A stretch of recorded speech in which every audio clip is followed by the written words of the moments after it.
El bombası, silahlar, kan davası.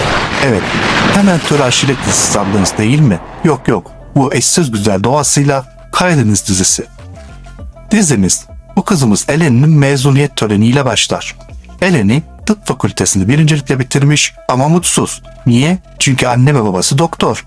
Ameliyata girecekleri için mezuniyet törenine katılamamış. Ama baba ameliyata girerken aniden fenalaşıp ölüyor.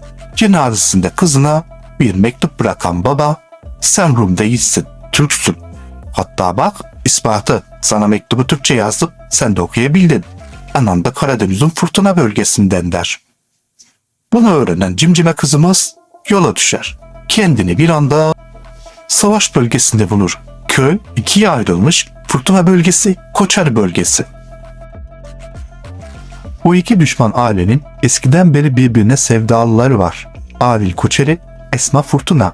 Araya kan davası girmiş, Esme başka biriyle evlenmiş. Ama formaliteden, yani resmi olarak kocası. Ama abi diyor. Anne, kocam değil, abim. Adam kan davası yüzünden Adil Koçeri'nin babasını öldürmüş içeride. Adil Koçeri, ya kan hakkı olarak bana arazi verirsiniz ya da ben Esme'nin kocasını öldürürüm diyor. Esme bu. Durur mu? Çekip vuruyor Adil Koçeri. Tabii bunların hepsi Eleni'nin gözünün önünde oluyor. İdealist, huzurlu bir aileden çık, onca yolu gel, aksiyonun tam ortasına düş. Neyse, hemen adamı sağlık ocağına, yanlış duymadınız, hastane değil, götürüp kurşunu çıkardılar. Neden?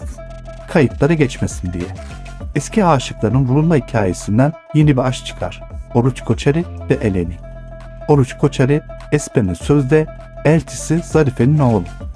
Zarife tehlikeli, dedikoducu, fesat biri. Sağlık ocağında bile diğer bir kız var, Fırtına ailesinden. Eleni'den şüpheleniyor, Zarife'ye haber uçuruyor. Meğerse Eleni bizim eski aşıkların kızıymış. Seyirci şok geçiriyor. Tamam geçirmiyoruz, tahmin etmiştik.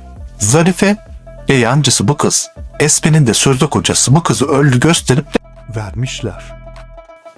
Daha da emin olmak için çantasını karıştırıyorlar ve verdikleri kızın Eleni olduğunu anlıyorlar. Eleni, Adil Koçeri ve Esme Fırtına'nın kızı. Tabii ki foyaları ortaya çıkmasın diye kızı köyde istemiyorlar. Ve olmadık şeyler yapıyorlar.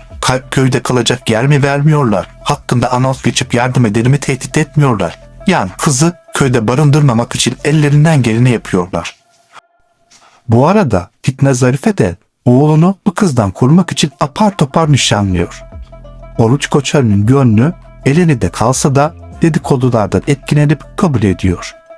Ama ok bir defa saplandı. Bakalım bu aşk nereye gidecek? Diziyi genel anlamda sevdim. Sadece bu kadar silah kullanılmasa daha iyi olur.